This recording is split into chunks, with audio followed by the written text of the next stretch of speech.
So, if you've been paying attention to chatter on the internet these days, especially geeky chatter, you may have heard the term HTML5. Well, what is that? HTML stands for, forget it.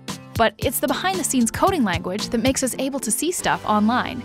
Since the original HTML was invented with the web over 20 years ago, it has gone through many updates, but it's been more than a decade since the last one, and in web terms, that's pretty much forever. I mean, like 10 years ago, we all still loved our digital watches. Oh wow, a calculator! So HTML has been a few steps behind changes on the web for quite some time. For example, when video came along, there was no way to integrate it naturally into HTML, so different companies developed their own video players to work around it.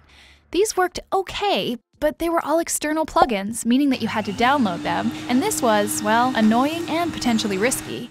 HTML5 is adding capabilities to deal with this stuff, like video, right into its code, so that plugins hopefully won't be necessary. And there's plans to add a bunch more cool stuff that previously was tricky or even impossible to implement with HTML alone.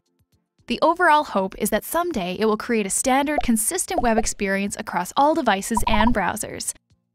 HTML5 is still being developed, and as of early 2012 isn't 100% finalized, but the browsers are starting to implement some of its features, and together they are working hard to get HTML5 fully ready for, someday in the future.